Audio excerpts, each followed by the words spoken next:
Ahí estamos, son 12 minutos de las 12 del mediodía. El primer invitado lo vamos a presentar.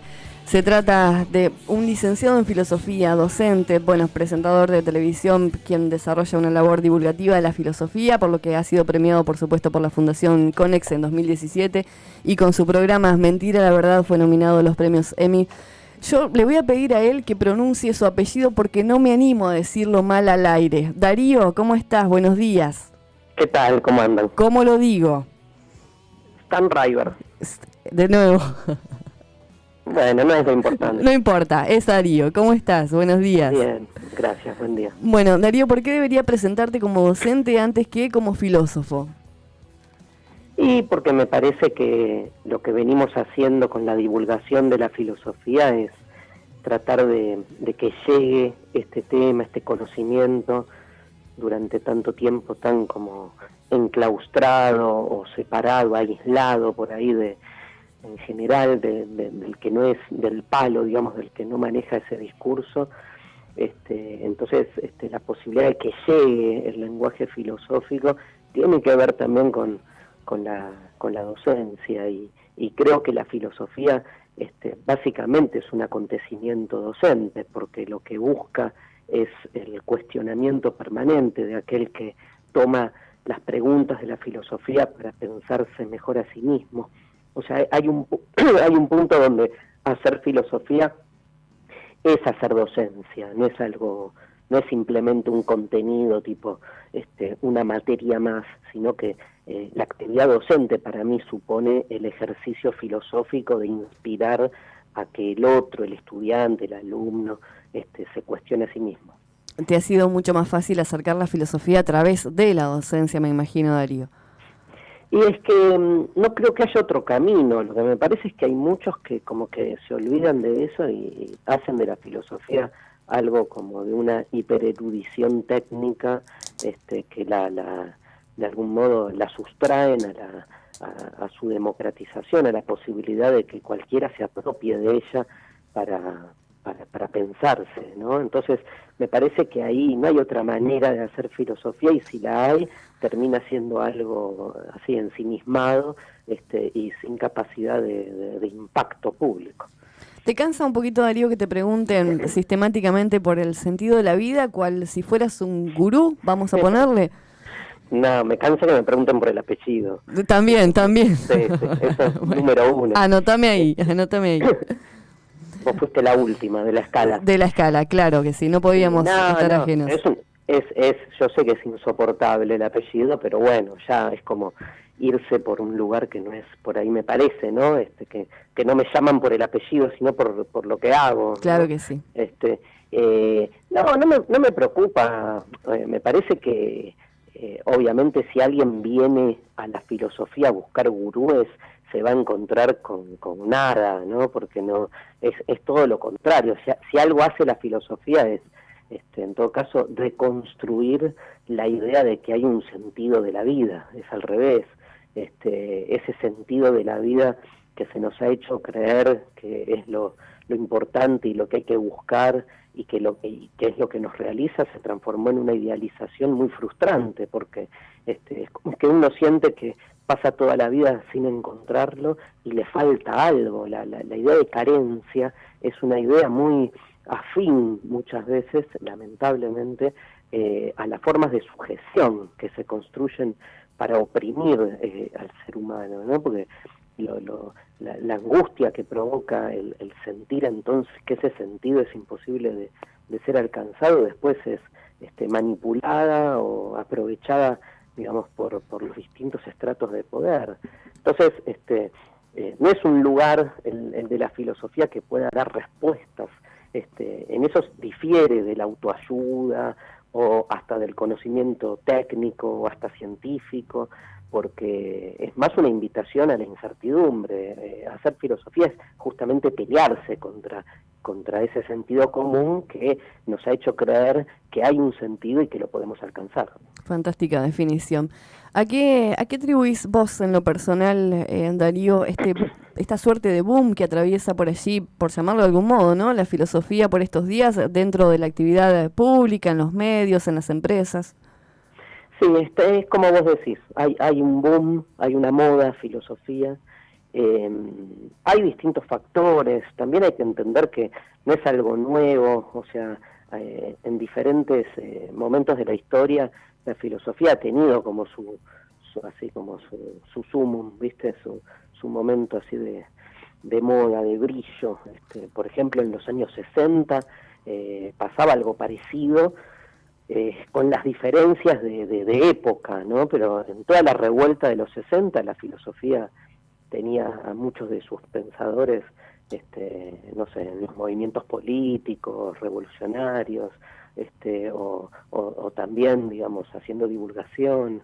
Me parece que cada tanto hay como una recurrencia a la filosofía, que calculo que tiene que ver con que se llega como a una especie de agotamiento de sentido y ya no sabes para dónde ir, ¿no? Porque la filosofía, como decíamos antes, cuando el sentido está como angostado, ¿no? Acotado, incluso te diría cuando hay una sobreabundancia de sentido. ¿Qué es una sobreabundancia de sentido? Que todo tiene su razón de ser, todo te dicen cómo tiene que ser, o sea, la normalización absoluta de la vida cotidiana.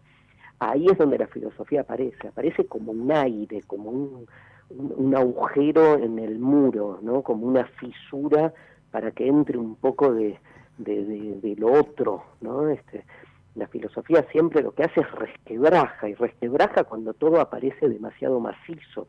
Yo creo que vivimos tiempos así de una normalización muy dura, muy sistemática y muy como que está entramada en nuestros actos como más mínimos, ¿no? Porque no solo es posible visualizar el poder en términos así grandes o grandilocuentes, sino que el poder que a la filosofía más le preocupa, siguiendo a Nietzsche o a Foucault, es ese pequeño poder, ese micropoder, ¿no? Que establece lo que después nosotros consideramos algo propio, algo normal, ¿no? Una dietética, una erótica, diría Foucault, o sea, las pequeñas cosas que terminamos construyendo como naturales.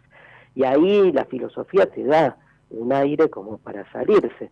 Esto en términos así, si querés, abstractos. En términos más empíricos, hay una moda porque, no sé, o sea, Canal Encuentro fue en Argentina generó un giro a nivel de que sus programas empezaron a ser usados mucho en el aula. Yo me encuentro en general con que mis programas, mentira la verdad, no hay colegio secundario que no lo use de algún modo, y entonces va así como penetrando en los chicos, que se copan con la filosofía y después se la transmiten a los padres.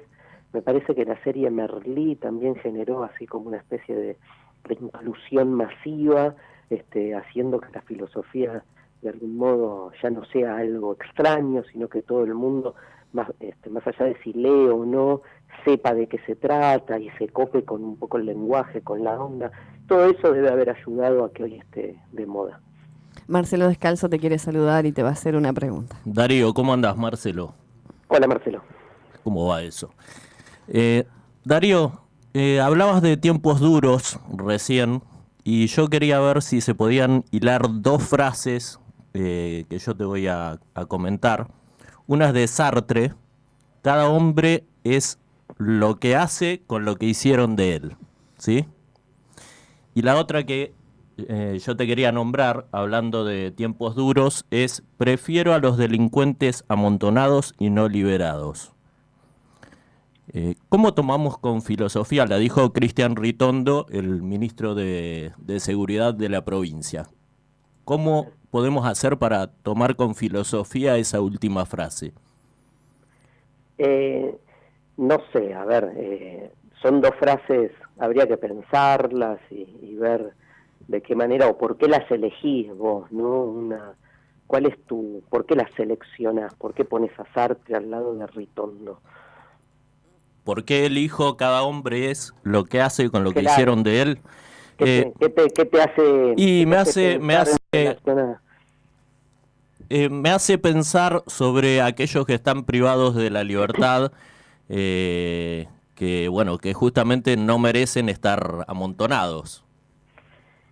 Sí, bueno, yo qué sé, o sea, para mí el tema digamos, de la delincuencia es un temazo fascinante para estudiar desde el punto de vista filosófico, o de las ciencias sociales, pero bueno, también hay una dimensión práctica que mientras uno puede estar permanentemente cuestionando filosóficamente los alcances de la ley, sin embargo estamos investidos por una normativa que rige nuestras actividades cotidianas, digamos, ¿no? Digo, una cosa es hacer un planteo filosófico acerca del lugar de la ley y la violencia, y otra cosa es en la vida cotidiana misma cómo se sostiene en el mientras tanto, diríamos en términos paulinos, la vida en común, ¿no? Porque me parece que ahí hay una diferencia fundamental de pensar. A mí, obviamente, siempre voy a estar del lado de aquellos que entienden,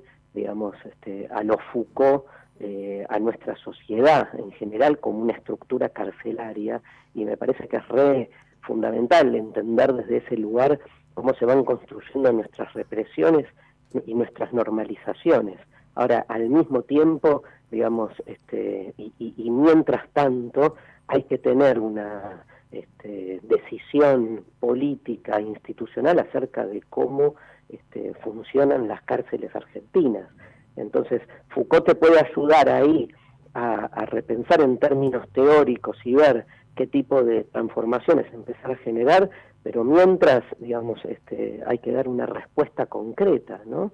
Entonces, obviamente, a mí no me gustan las políticas de mano dura porque creo, además, que no resuelven el problema de fondo de la ley, no resuelven la falencia, no bajan la delincuencia, y me parece que tampoco generan prevención ni reinserción de aquel que ha cometido un crimen en la vida social. Entonces, no la veo sociológicamente hablando, pero después entiendo que hay un marketing político también que hace que ciertos discursos tengan menos que ver con las necesidades concretas y sí con lo que se busca oír, ¿no? Este es un gobierno en general que se ha hermanado con, entre otras cosas, cierto discurso más tendiente a la mano dura, y de algún modo sus votantes están esperando eso. O sea, lo raro hubiese sido escuchar que diga lo contrario, ¿no? Correcto. Entonces, sí. Entiendo, pero bueno, entiendo. nada, o sea, también para mí hay que diferenciar, porque hay que dar una respuesta concreta, porque hay robos, hay asesinatos, hay femicidios, hay violaciones, y hay que hacer algo con eso, porque si no nos quedamos en la cuestión teórica, pero no se resuelve lo práctico, y ahí hay una tensión clave. Muchas veces las posturas más progresistas en términos de derecho pecan de no tener una salida por ahí directa, o sea, una respuesta, ¿no? Una resolución concreta a los problemas cotidianos. Darío, alguna vez dijiste que el peor dispositivo de poder es nuestra subjetividad. ¿Qué significa esto? ¿Cómo lo podemos interpretar?